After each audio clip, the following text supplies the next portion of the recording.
Hey everybody, tonight's video is called Arrangements and Anointing, and tonight we continue our skip through study or select study in the Gospel of Mark, where we're going to be looking at a woman's devotion and the disciples' treachery. So we're going to be looking at specifically verses 1 through 11 today. And Mark 14:1, it says, "After 2 days it was the Passover and in the feast of the unleavened bread. And the chief priests and the scribes sought how they might take him by trickery and put him to death." So in Matthew's gospel, Matthew 26:2, in context, Jesus predicted his crucifixion was to take place in 2 days, which would be Friday, since he was speaking Wednesday evening. And Mark's timeline here is the same as Matthew's timeline. And as mentioned before, Passover remembered the passing over of the home of the Israelites by the angel of death who killed the firstborn of Egypt back in Exodus chapters 12 and 13. And the Feast of Unleavened Bread remembered the departure of the Israelites from Egypt in Exodus 23 verse 15. And as the chief priests and the scribes plotted over the murder of an innocent man, it showed that they did not fear God, they feared the people.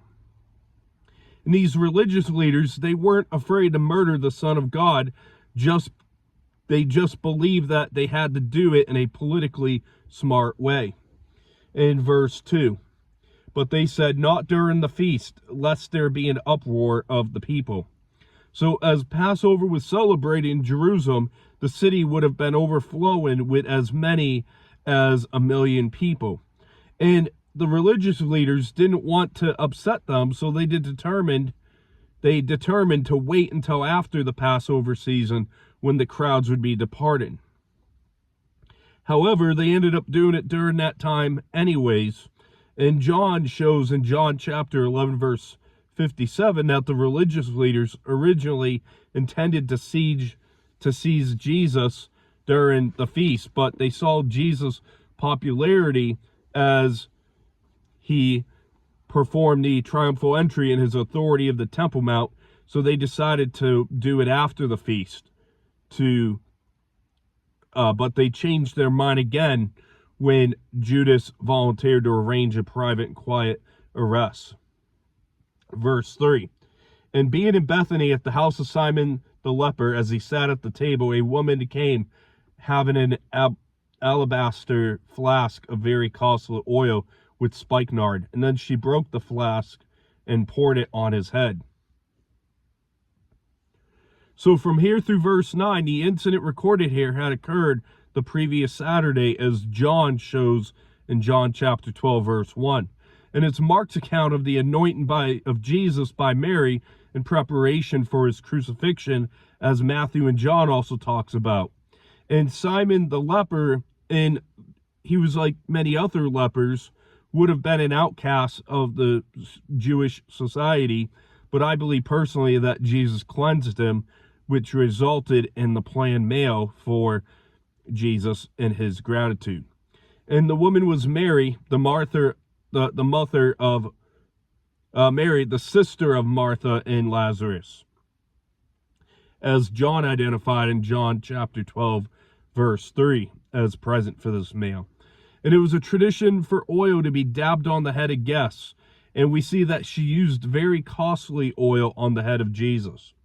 Verse 4, "But there were some who were indignant among themselves and said, why was this fragrant oil wasted?" So John tells us that Judas was the instigator in John chapter 12 verse 4 and 5, and Matthew indicates that all the disciples followed Judas leading were angry with Mary's waste of every single valuable commodity in Matthew 26 verse 8. Verse 5, "For it might have been sold for more than 300 denarii and given to the poor." And they criticized her sharply. So a denarius was a day wage for a common laborer.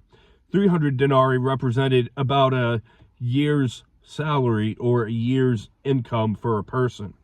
And the 11 of the disciples would agree to this use of the money, the fact that the poor may never seen it. And Judas, in reality, was a thief masquerading as the treasurer of the 12. So he could have embezzled all of it, as seen in John chapter 12, verse 6 and 7 here in Matthew 14. But Jesus said, "Let her alone. Why do you trouble her? She has done a very good work for me. For you have the poor with you always, and whenever you wish may do them good. But me you do not always have." So Jesus approved what others saw as a waste, as she showed the inestimable worth of Jesus, of his death. And this reminds us of Psalm 133, of the precious ointment poured over Aaron the high priest, where the psalmist compared to the priceless blessing of the fellowship of believers. And opportunities to minister to the poor are always available, but Jesus would be in their presence for only a limited time. And this wasn't the time for meeting the needs of the poor and the sick, and it was a time for sacrificial worship of the one who would soon suffer and be crucified. Verse 8 and 9, "She has done what she could. She has come beforehand to anoint my body for burial. Assuredly, I say to you, wherever this gospel is preached in the whole world, what this woman has done will also be told as a memorial to her." So Mary did so probably without ever realizing what she would be doing and her impact of this. And her anointing of Jesus became a symbol that anticipated his death and burial. Verse 10, "And then Judas Iscariot, one of the 12, went to the chief priests to betray him to them." So we see Judas, the opposite of Mary, filled with hatred and treachery, as Mary was filled with love and devotion. And Iscariot was another name for him, meaning man of Kerioth. And Judas wasn't Galilean like the other disciples.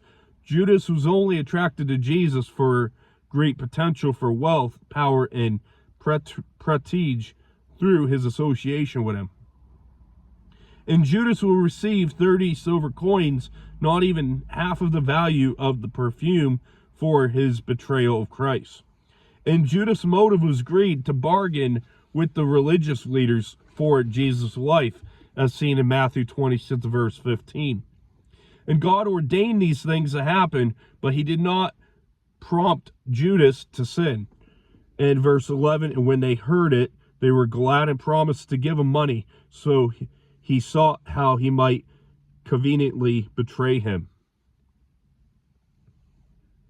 So Matthew, as mentioned prior in Matthew 26, says Judas agreed to the blood money of 30 pieces of silver.